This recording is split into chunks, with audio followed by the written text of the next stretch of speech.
अगर किसी व्यक्ति ने, जो कि हमारे देश का नागरिक नहीं है, और आने के बाद अगर उसने कुछ कागज बनवा लिए कि सबसे पहले इन्यूमरेशन फेज में हम ये मिलान करेंगे कि 2002, 3 या 4 में आप या आपके वरिष्ठ जो वंश के लोग थे वो कहाँ थे। जो लोगों का मिलान नहीं होगा उनको नोटिस जारी होगा, और नोटिस जारी होने के बाद उन्हें वो कागज दिखाने होंगे। कागज तभी मांगे जाएं जो इंडिकेटिव डॉक्यूमेंट्स हैं जब उसका व्यक्ति का 2003, 2 या 4 से मिलान नहीं हो पा रहा है। भारतीय नागरिकता कानून के अंतर्गत अगर आप 1 जुलाई 1987 से पहले भारत में अगर पैदा हुए हैं तो आपको भारत का नागरिक माना जाता है। तो एसआईआर की जो आपने डेट की बात की, भारतीय नागरिकता कानून के अंतर्गत अगर आप 1 जुलाई 1987 से पहले भारत में अगर पैदा हुए हैं तो आपको भारत का नागरिक माना जाता है। तो जो व्यक्ति 87 या उसके पहले का बॉर्न है, अगर उसमें 18 साल जोड़ देते हैं तो सन आता है 2003, 4 या 5। इसीलिए जिन लोगों का नाम 2003, 2 या 4 की मतदाता सूची में है, उसकी प्रोबेटिव वैल्यू, उसकी एविडेंशियरी वैल्यू कि वो नागरिक है, उसकी कोई जांच करने की आवश्यकता नहीं होती। इसीलिए जो पिछला एसआईआर हुआ था वो वाली तारीखें ली जाती।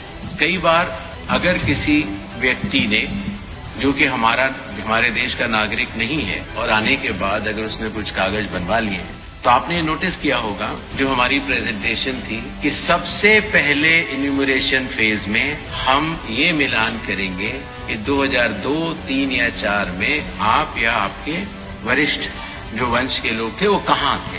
अगर उससे मिलान हो जाता है तो फिर ये बात खत्म हो जाती है।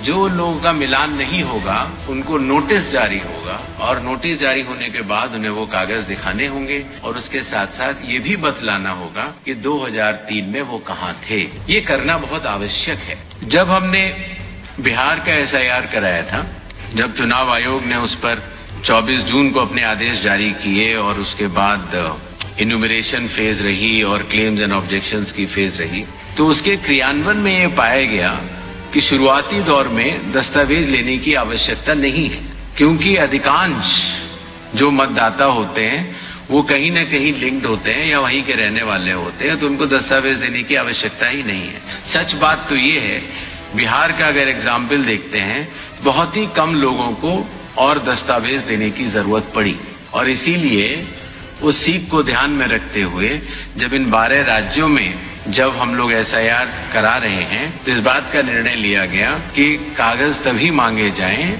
जो इंडिकेटिव डॉक्यूमेंट्स हैं जब उसका व्यक्ति का 2003, 2 या 4 से मिलान नहीं हो पा रहा है। voters.eci.gov.in पे अगर आप जाएंगे तो आप 2002, 2003 और 2004 की मतदाता सूची को स्वयं देख सकते हैं। बीएलओ भी स्वयं देख सकता है। सूची देखने के लिए आपको उसमें सबसे पहले राज्य बताना होगा, फिर आपको जिला बताना होगा, और उसके बाद जिले में वो सर्च की जा सकती है कि मेरा नाम कहाँ है। इसीलिए अगर आप दिल्ली में हैं और आपके अगर माता पिता यूपी के रहने वाले थे, मान लीजिए लखनऊ के रहने वाले थे, तो आपको उधर जाना है यूपी पर, फिर लखनऊ बटन दबाना है, फिर माता पिताजी को वहां सर्च कर लेना है और आपको लिंक का वो बटन दबा देना है। इतनी सरल प्रक्रिया उसको हमारे आईटी डिपार्टमेंट ने बनाई है।